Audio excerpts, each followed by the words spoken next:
আপনি মুসলিম, পরিষ্কার কথা ভাই, যেতে হবে। আজকে তৃণমূল কংগ্রেস মানুষকে শুধু ভয় দেখাতে পারে, আর কিছু পারে না।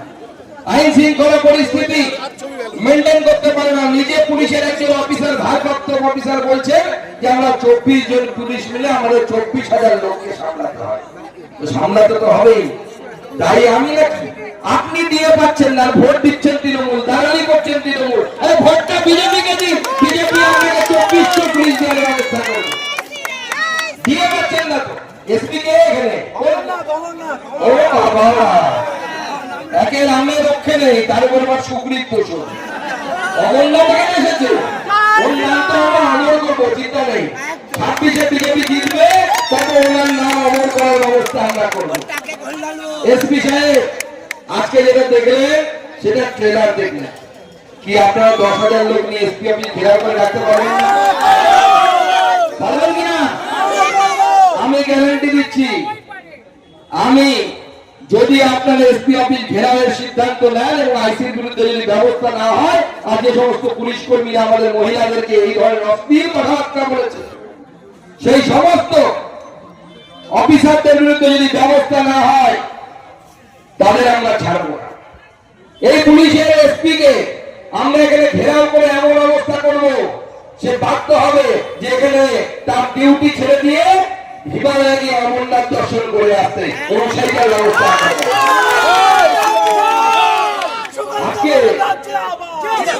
আজকে ভাবতে অবাক লাগে কোন জায়গায় পৌঁছে গেছি আমরা। এখানে পুলিশ বিএসএফ এর জওয়ানকে পেটাচ্ছে। এখানকার তৃণমূল নেতা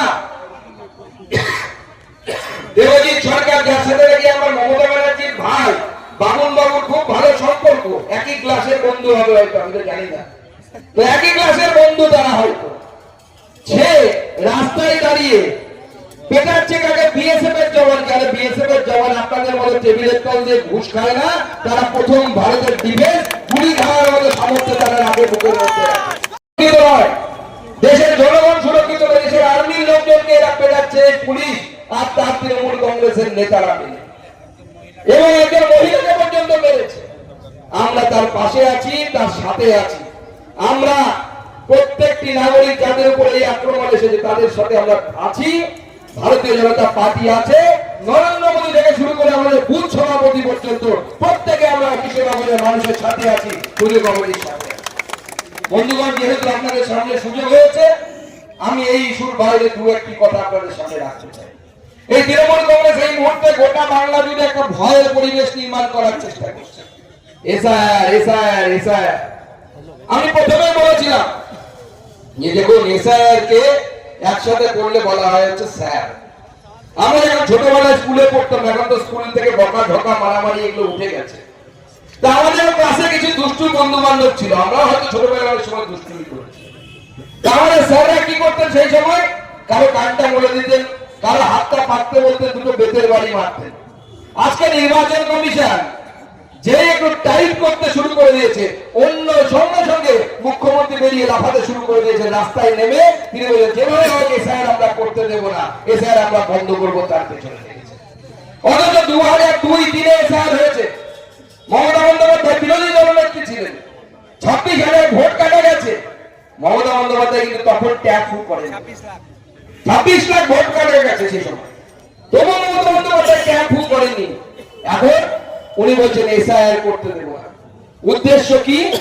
উদ্দেশ্য একটাই, বাংলাদেশ থেকে আসা যারা রোহিঙ্গা এবং মুসলিম অনুপ্রবেশকারী আছে তাদেরকে বাঁচানোর জন্য মমতা বন্দ্যোপাধ্যায় আজকে নেমে গেছে। আর দেখতে অবাক লাগছে, কালকে মমতা বন্দ্যোপাধ্যায় মিছিল করছেন আর পুলিশ জল বয়ে দিচ্ছে। আরে পুলিশের সাব ইন্সপেক্টর হয়ে যদি জলই বইবে তো সাব ইন্সপেক্টর হওয়ার কি দরকার ছিল? গ্রুপ সি গ্রুপ ডি চাকরি করতেন, চাপরাশির চাকরি করতেন, তাহলে পরে হ্যাঁ মানাতো যে মমতা বন্দ্যোপাধ্যায় জল বইতে আপনারা ধারা ঘেরাও। আমরা পুলিশকে অদ্ভুত দেখলাম। আজকে পুলিশের যিনি অফিসার আছেন তিনি নিজেই স্বীকার করে নিলেন তার পুলিশ মন্ত্রী অপদার্থ।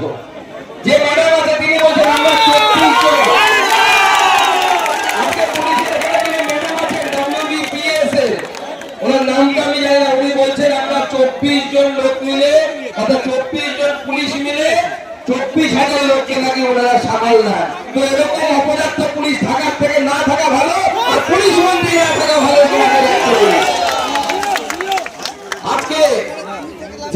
কোতোয়ালি থানার আইসি আমাদের মহিলাদেরকে, আমাদেরকে মায়েদেরকে, বোনেদেরকে এবং আজকে